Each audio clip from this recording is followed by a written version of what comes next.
weekend, which means I've got my wife Steph helping me, and I'm going to need it because last night we popped in this, I think it's called a lintel, and it's just to support the bricks and that above, so we can put 2 big cuts in this wall and take out all of this brickwork, because we're going to be running an extra wall, I think, on that side, so we can have 2 bedrooms in this one big room, because at the moment this is our big master bedroom and it's too big, so we're going to divide it into 2 rooms. We're going to have a king size room in this side and then like a single bed in this side, and hopefully that will look more appealing to families who might be looking for a house in the area. And I'm using this tool, it's called a whizzer. I borrowed it off my mate, and I'm going to really try hard not to saw off a leg or an arm with it.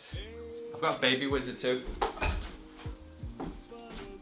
but he said this one's more dangerous because it's got no guard on it, but I've got to cut with it this. I've got to cut with this first. So 8 fingers, 2 thumbs. If I've still got that at the end of the video, then this worked well. Let's go.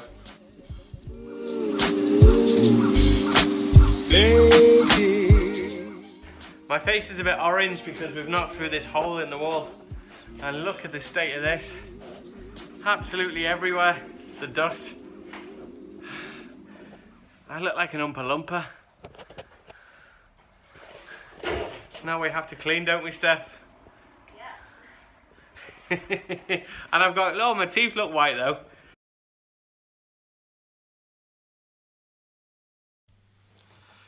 This week is going to be pretty short, and I know it's not our best video.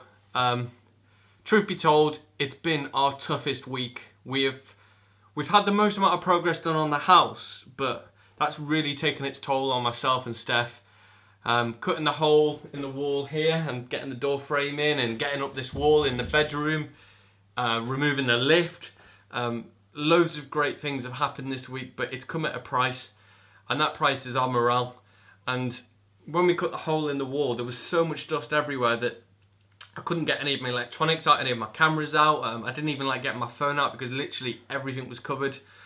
We've got fresh paint in the hall and we've been glossing door frames, and it's just been a really difficult place to live right now, and that's really taken its toll on us. But I guess this is going to be, you know, happening when we're living in the van. There's going to be those weeks where it might be really bad weather outside and we're kind of stuck inside the van, and we kind of get that cabin fever that we're getting right now in the house.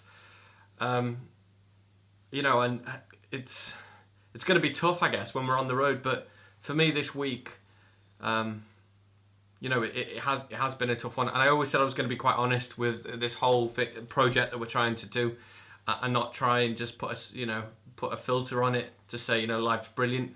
The reality is I've got home late from work. You know, as you can see, I've got my chef whites on. I've just picked up my wife. My wife travels 90 minutes to work every day, 90 minutes home, does a full 8-9 hours in work every day, in quite an intense job. So it's, you know, it's really taken its toll on both of us, and we're really struggling. But you know, these little steps of getting this progress made. You know, today we've converted a 2-bedroomed house into a 3-bedroomed house, and that's you know, that's a good thing. So I think there are going to be some things we get done over the next couple of days, and then I've got a few things planned to get a little bit of time out, because it's important to recognise when we need to take a very quick break. So this Friday I'm going to be having lunch with my mum. My mum doesn't live up here, so I don't get to see her that often, so I'm going to have lunch with my mum because it was her birthday yesterday. It was obviously Mother's Day as well on Sunday. And then hopefully on Sunday I'm going to be catching up with a really good friend, someone I met through Chef Campers actually, Bunsey as I call him. Hello Mark. And hopefully at the weekend on Sunday we're going to go and check out some food stuff, either do some cooking together or go and check out one of the food markets. So I'm going to try and do a bit of filming of that, so next week we've got some sort of food theme going on, and maybe some vans going on, because yeah, I appreciate this week's been pretty bad. But there we are. If you're still watching this, then you know, good on you. We're getting there, but it's coming at a price, and I definitely feel like I'm burning the candle at both ends. I think when people ask us when we're on the road, how is this, you know, how would you pay this, or what's your job, or what do we actually do? Well, this is what we do. We work really hard around the clock, limit our sleep, limit our time with anybody, limit our spends. to save up as much money as we can and try and make as much money as we can to fund it. It's as simple as that. There's no easy way. If you want to do this, you have to work for it, I guess, unless you're lucky enough to be rich or have rich parents. We haven't got any of that, but we've got a lovely family, so that'll do. Yeah, let's see what happens next week. It will be better, so hold on in there. Cheers.